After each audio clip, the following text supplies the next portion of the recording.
नमस्कार। आकाशवाणी से प्रस्तुत है समाचार प्रभात।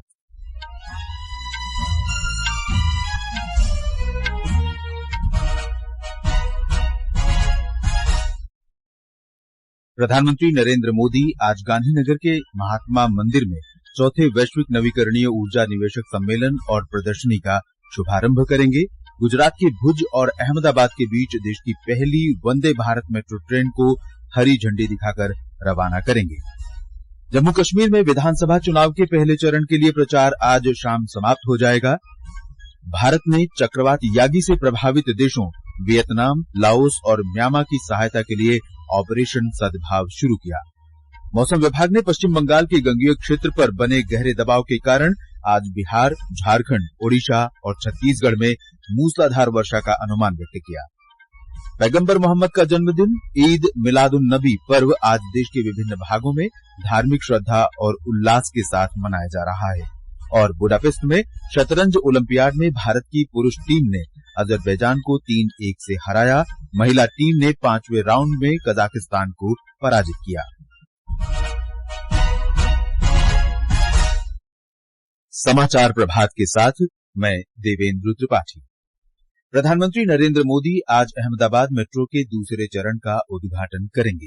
वे मोटेरा स्थित नरेंद्र मोदी स्टेडियम को गांधीनगर के सेक्टर 1 और गिफ्ट सिटी से जोड़ने वाली मेट्रो रेल को रवाना करेंगे। प्रधानमंत्री गांधीनगर सेक्टर 1 से गिफ्ट सिटी तक मेट्रो से यात्रा भी करेंगे।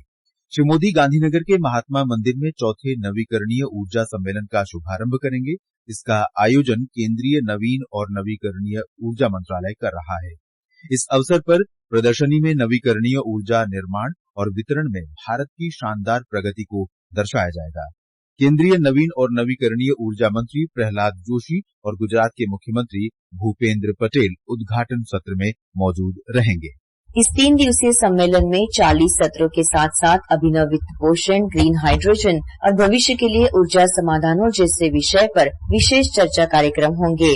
इस शिखर सम्मेलन में दुनिया भर के 140 देशों के 25,000 से ज्यादा प्रतिनिधि हिस्सा लेंगे। जर्मनी, ऑस्ट्रेलिया, डेनमार्क और नॉर्वे भागीदार देशों के रूप में भाग ले रहे हैं, जबकि आंध्र प्रदेश, कर्नाटका, मध्य प्रदेश, महाराष्ट्र, राजस्थान, तेलंगाना और उत्तर प्रदेश भागीदार राज्य होंगे। सम्मेलन के हिस्से के रूप में एक प्रदर्शनी का भी आयोजन किया गया है, जिसमें सार्वजनिक और निजी क्षेत्र की कंपनियां, स्टार्टअप और प्रमुख उद्योग कंपनियों के अत्याधुनिक नवाचारों को प्रदर्शित किया जाएगा।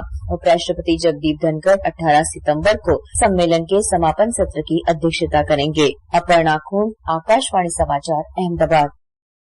आंध्र प्रदेश के मुख्यमंत्री एन चंद्रबाबू नायडू नवीकरणीय ऊर्जा निवेशक सम्मेलन में भाग लेने के लिए गुजरात के गांधीनगर जाएंगे। श्री नायडू सम्मेलन में आंध्र प्रदेश में निवेश की संभावनाओं के बारे में बताएंगे। वो राष्ट्रीय और अंतर्राष्ट्रीय ऊर्जा कंपनियों के शीर्ष प्रतिनिधियों से भी मुलाकात करेंगे।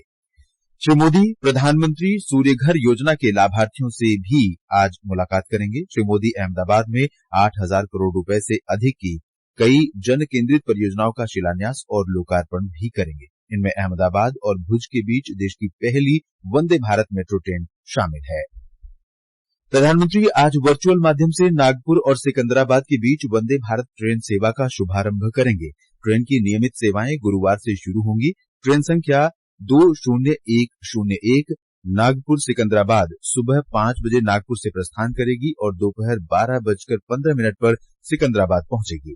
ट्रेन संख्या 20102 सिकंदराबाद नागपुर वंदे भारत एक्सप्रेस सिकंदराबाद से दोपहर 1 बजे प्रस्थान करेगी और रात्रि 8:20 पर नागपुर पहुंचेगी। केंद्र शासित प्रदेश जम्मू कश्मीर में विधानसभा चुनाव के पहले चरण के लिए प्रचार आज शाम समाप्त हो जाएगा। इस चरण में 7 जिलों डोडा, किश्तवाड़, रामबन, अनंतनाग, पुलवामा, कुलगाम और शोपियां में 24 विधानसभा क्षेत्रों में 18 सितंबर को मतदान होगा। दूसरे और तीसरे चरण का मतदान 25 सितंबर और 1 अक्टूबर को होगा। मतगणना 8 अक्टूबर को की जाएगी। जम्मू कश्मीर विधानसभा में 90 सीटें हैं। इनमें 74 सामान्य, 7 अनुसूचित जाति और 9 सीटें अनुसूचित जनजाति के लिए आरक्षित हैं। जम्मू कश्मीर में विधानसभा चुनाव से पहले लोगों में काफी उत्साह देखा जा रहा है। पहले चरण के लिए चुनाव प्रचार का आज अंतिम दिन है। ऐसे में उम्मीदवार अपने अपने क्षेत्र में प्रचार अभियान को आगे बढ़ाने में लगे हुए हैं। दक्षिण कश्मीर के 16 निर्वाचन क्षेत्रों में से कुलगाम प्रमुख निर्वाचन क्षेत्रों में से एक है। एक रिपोर्ट। कुलगाम निर्वाचन क्षेत्र में कुल 1,17,322 मतदाता 10 उम्मीदवारों के बागी का फैसला करेंगे, जिनमें 58,477 पुरुष और 58,845 महिला मतदाता हैं। चुनावी मैदान में प्रमुख उम्मीदवारों में CPIM नेता और 4 बार के विधायक मोहम्मद यूसुफ तारिगामी शामिल हैं, जो इस निर्वाचन क्षेत्र के लिए नेशनल कॉन्फ्रेंस और कांग्रेस गठबंधन के उम्मीदवार हैं। अन्य उम्मीदवार पीपल्स कॉन्फ्रेंस के पूर्व राज्यसभा सदस्य नजीर अहमद लावे, पीपल्स डेमोक्रेटिक पार्टी के मोहम्मद अमीन डार और जमाती इस्लामी समर्थित स्वतंत्र उम्मीदवार सयार अहमद रेशी भी शामिल हैं। इस बीच निर्वाचन आयोग ने इस निर्वाचन क्षेत्र में सुनिश्चित न्यूनतम सुविधाओं के साथ 134 मतदान केंद्र स्थापित किए हैं। सभी आवश्यक तैयारियों को अंतिम रूप दे दिया गया है और चुनाव को घटना मुक्त सुनिश्चित करने के लिए पर्याप्त सुरक्षा व्यवस्था की गई है। आकाशवाणी समाचार के लिए श्रीनगर से सुनील को। ये समाचार आकाशवाणी से प्रसारित किए जा रहे हैं।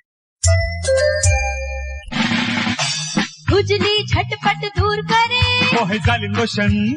वही नाम वही काम, कुछ भी नहीं बदला। चर्म रोगों का दुश्मन जालिम लोशन। समाचार प्रभात में आपका फिर स्वागत है।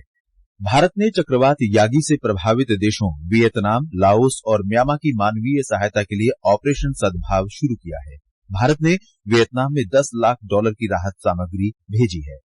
विशेष विमान से 35 टन सामान की खेप कल वियतनाम भेजी गई। इसमें पानी शुद्ध करने की वस्तुएं, पानी के कैन, सौर लालटेन और रसोई का सामान शामिल है। विशेष विमान के जरिए हाइजीन किट, कंबल, मच्छरदानी और मच्छरनाशक, स्लीपिंग बैग, जनरेटर सेट और दवाइयां लाओस भेजी गई है। INS सतपुरा पोत से 10 टन राहत सामग्री म्यांमार भेजी गई, जिसमें सूखी खाद्य सामग्री, कपड़े और दवाइयां शामिल हैं। ऑपरेशन सद्भाव भारत की एक्ट ईस्ट नीति के अनुरूप आसियान में आपदा राहत के व्यापक प्रयास का हिस्सा है। सुपर्णा की रिपोर्ट के साथ समाचार कक्ष से जया भारती। पश्चिम बंगाल के गंगेय क्षेत्र पर बने गहरे दबाव के कारण आज बिहार, झारखंड, ओडिशा और छत्तीसगढ़ में मूसलाधार वर्षा होने का अनुमान है।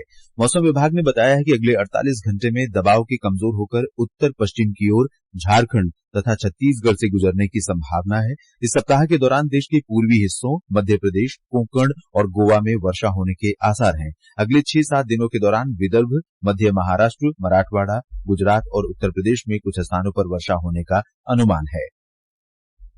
पैगंबर मोहम्मद का जन्मदिन ईद मिलादुन्नबी का पर्व आज देश के विभिन्न भागों में धार्मिक श्रद्धा और उल्लास के साथ मनाया जा रहा है। इस अवसर पर मिलाद महफिल और सीरत सम्मेलनों का आयोजन किया जा रहा है। इसमें पैगंबर मोहम्मद के जीवन और उनकी शिक्षाओं के बारे में बताया जाता है। इस मौके पर मिलाद जुलूस भी निकाले जा रहे हैं। इस अवसर पर राष्ट्रपति द्रौपदी मुर्मू ने लोगों को शुभकामनाएं दी हैं।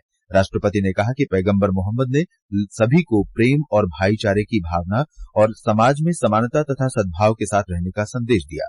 जम्मू कश्मीर के उपराज्यपाल मनोज सिन्हा ने भी लोगों को मिलादुन्नबी की शुभकामनाएं दी हैं। श्रीलंका में शनिवार को होने वाले राष्ट्रपति चुनाव के लिए प्रचार अभियान तेज हो गया है। हमारे संवाददाता ने बताया है कि उम्मीदवार मतदाताओं को अपने पक्ष में करने का प्रयास कर रहे हैं। श्रीलंका में राष्ट्रपति चुनाव के लिए प्रचार अभियान के अंतिम सप्ताह में प्रवेश करते ही अग्रणी उम्मीदवार कोलंबो के बाहर मतदाताओं से संपर्क करने लगे हैं। विभिन्न रैलियों में वर्तमान राष्ट्रपति रानिल विक्रमसिंघे ने अपनी सरकार का बचाव करते हुए IMF समझौतों को बनाए रखने की आवश्यकता पर बल दिया, जबकि अन्य उम्मीदवारों ने गरीबी और बुनियादी ढांचे की कमी को दूर करने में उनकी नीतियों पर कटाक्ष किया। NPP नेता अनुरा कुमारा दिस्सनायके और SJP उम्मीदवार सजित प्रेमदासा ने तमिल बहुल क्षेत्रों में बैठकें की और समुदायों की विशिष्ट चिंताओं को संबोधित किया, ताकि इन क्षेत्रों में अपने वोट शेयर को मजबूत किया जा सके। इसी बीच चुनाव आयोग ने चुनाव कानूनों के उल्लंघन के संबंध में उम्मीदवारों को नई चेतावनियां जारी की। आकाशवाणी समाचार के लिए नुमारा एलिया से अहमद मोइन फारूकी। अमेरिका में फ्लोरिडा के वेस्ट पाम बीच पर ट्रंप नेशनल गोल्फ क्लब में कल रात गोलीबारी हुई। पूर्व राष्ट्रपति डोनाल्ड ट्रंप के अभियान संचार निदेशक स्टीवन चेयुंग ने कहा कि श्री ट्रंप सुरक्षित और स्वस्थ हैं। जब गोलियां चली तब डोनाल्ड ट्रंप गोल्फ कोर्स में थे। हमलावर फरार हो गया है, लेकिन घटनास्थल से एक हथियार मिला है। इस बीच व्हाइट हाउस के बयान में कहा गया है कि राष्ट्रपति जो बाइडेन और उपराष्ट्रपति कमला हैरिस को इस घटना के बारे में जानकारी दे दी गई है। राष्ट्रपति और उपराष्ट्रपति को ये जानकर राहत मिली है कि डोनाल्ड ट्रंप सुरक्षित हैं। स्वच्छता ही सेवा अभियान 2024 कल से शुरू होकर 2 अक्टूबर तक चलेगा। इस वर्ष इसका विषय है स्वभाव स्वच्छता, संस्कार स्वच्छता। इस अभियान के तहत पर्यटन स्थलों, सार्वजनिक भवनों, व्यावसायिक क्षेत्रों, जलाशयों, चिड़ियाघरों, अभ्यारण्यों और सामुदायिक तथा सार्वजनिक शौचालयों सहित विभिन्न स्थानों पर श्रमदान और सामूहिक रूप से बड़े पैमाने पर सफाई की जाएगी। देश भर में केंद्र सरकार के सभी मंत्रालयों और राज्यों की ओर से इस सिलसिले में कई गतिविधियों की योजना है, जिनमें आम लोगों को भी शामिल किया जाएगा। आकाशवाणी का समाचार सेवा प्रभाग अपने साप्ताहिक कार्यक्रम पब्लिक स्पीक में आज रात 9:30 बजे स्वच्छता ही सेवा अभियान के अंतर्गत स्वच्छ भारत का निर्माण सुनिश्चित करने के लिए सरकार की पहल विषय पर परिचर्चा प्रसारित करेगा। परिचर्चा में जल शक्ति मंत्रालय के संयुक्त सचिव और स्वच्छ भारत मिशन के मिशन निदेशक जितेंद्र श्रीवास्तव और आवासन तथा शहरी मामलों की निदेशक अनीता मीणा भाग लेंगे। कार्यक्रम के दौरान श्रोता टेलीफोन नंबर 01123421050 और 01123314444 पर विशेषज्ञों से प्रश्न पूछ सकते हैं। व्हाट्सएप नंबर 9289094044 पर भी सवाल भेजे जा सकते हैं। #AskAIR के साथ एक्स पर भी सवाल पोस्ट किए जा सकते हैं। राजस्थान में सिरोही जिले के पिंडवाड़ा थाना क्षेत्र में कल रात एक सड़क दुर्घटना में 8 लोगों की मौत हो गई और 18 घायल हो गए। यह हादसा उस वक्त हुआ जब यात्रियों से भरी जीप ट्रक से टकरा गई। मुख्यमंत्री भजनलाल शर्मा ने घटना पर दुख व्यक्त किया है। बुडापेस्ट में 45वें शतरंज ओलंपियाड में कल ओपन वर्ग में भारत की टीम ने अजरबैजान को 3-1 से हरा दिया। महिला टीम ने 5वें राउंड में कजाकिस्तान को 2.5, 1.5 से हराया। शतरंज ओलंपियाड में अभी 6 राउंड बाकी हैं। चीन के हुलुन बुइर में एशियाई हॉकी चैंपियंस ट्रॉफी के सेमीफाइनल में आज भारत का सामना दक्षिण कोरिया से होगा। ये मैच भारतीय समयानुसार दोपहर बाद 3:30 बजे शुरू होगा। इस टूर्नामेंट में अब तक भारत अकेला देश है जिसने अपने सभी मैच जीते हैं। भारत ने चीन को 3-0 से, जापान को 5-1 से, मलेशिया को 8-1 से, कोरिया को 3-1 से और पाकिस्तान को 2-1 से हराया है। आज पहले सेमीफाइनल में पाकिस्तान और मेजबान चीन आमने सामने होंगे। ये समाचार हमारी वेबसाइट www.newsonair.gov.in और हमारे न्यूज ऑन AIR ऐप पर भी उपलब्ध हैं। और अब आज के समाचार पत्रों की सुर्खियों के साथ हैं नईम अख्तर। धन्यवाद देवेंद्र। अरविंद केजरीवाल के मुख्यमंत्री पद से इस्तीफे के ऐलान की खबर अधिकांश अखबारों की हेडलाइन है। जनसत्ता मुख्यमंत्री के हवाले से लिखता है, 2 दिनों के बाद दूंगा इस्तीफा, दिल्ली को मिलेगा नया मुख्यमंत्री। दैनिक भास्कर ने लिखा है, गोपाल राय, आतिशी और सौरभ का नाम सीएम पद के दावेदारों में। अमर उजाला ने भाजपा की टिप्पणी दी है, इस्तीफे की घोषणा अपराध की स्वीकारोक्ति। कांग्रेस ने कहा, दोबारा चुने जाने का सवाल ही नहीं, राजस्थान पत्रिका में है। जनसत्ता ने एक राष्ट्र एक चुनाव से जुड़ी खबर पर सूत्रों के हवाले से लिखा है, केंद्र की मौजूदा सरकार ही करेगी एक साथ चुनाव का फैसला। अमर उजाला ने पीएम मोदी के झारखंड दौरे से जुड़ी खबर को विस्तार से दिया है। पीएम के हवाले से पत्र लिखता है, कांग्रेस, राष्ट्रीय जनता दल और झारखंड मुक्ति मोर्चा सत्ता के भूखे वोट बैंक की राजनीति में लिप्त। श्री मोदी ने कहा, कांग्रेस देश की सबसे बेईमान और महाभ्रष्ट पार्टी। इसी खबर पर नवभारत टाइम्स ने पीएम के हवाले से लिखा है, बांग्लादेशी रोहिंग्या घुसपैठियों से झारखंड को खतरा। आरक्षण पर राहुल की टिप्पणी संविधान विरोधी। उपराष्ट्रपति के हवाले से दैनिक जागरण ने लिखा है, उपराष्ट्रपति ने कहा, उनको इस मुद्दे पर बात रखने का अधिकार, लेकिन विदेशी धरती पर टिप्पणी संविधान विरोधी मानसिकता। नवभारत टाइम्स ने यूजीसी के हवाले से लिखा है, फीस के रिफंड पर नहीं चलेगी मनमानी, माननी होगी पॉलिसी। छात्रों की रिक्वेस्ट पर यूनिवर्सिटी खुद ही कर दे फीस वापस। हिन्दुस्तान ने पश्चिम बंगाल में डॉक्टर से दरिंदगी मामले की खबर दी है, पूर्व प्राचार्य थाना प्रभारी कल तक सीबीआई हिरासत में। और अंत में मुख्य समाचार एक बार फिर। प्रधानमंत्री नरेंद्र मोदी आज गांधीनगर के महात्मा मंदिर में चौथे वैश्विक नवीकरणीय ऊर्जा निवेशक सम्मेलन और प्रदर्शनी का शुभारंभ करेंगे। गुजरात के भुज और अहमदाबाद के बीच देश की पहली वंदे भारत मेट्रो ट्रेन को हरी झंडी दिखाकर रवाना करेंगे। जम्मू कश्मीर में विधानसभा चुनाव के पहले चरण के लिए प्रचार आज शाम समाप्त हो जाएगा। भारत ने चक्रवात यागी से प्रभावित देशों वियतनाम, लाओस और म्यांमा की मानवीय सहायता के लिए ऑपरेशन सद्भाव शुरू किया। मौसम विभाग ने पश्चिम बंगाल के गंगेय क्षेत्र में बने गहरे दबाव के कारण आज बिहार, झारखंड, ओडिशा और छत्तीसगढ़ में मूसलाधार वर्षा का अनुमान व्यक्त किया। पैगंबर मोहम्मद का जन्मदिन ईद मिलादुन नबी पर्व आज देश के विभिन्न भागों में धार्मिक श्रद्धा और उल्लास के साथ मनाया जा रहा है। और बुडापेस्ट में शतरंज ओलंपियाड में भारत की पुरुष टीम ने अजरबैजान को 3-1 से हराया। इसके साथ ही समाचार प्रभात का ये अंक समाप्त हुआ। नमस्कार।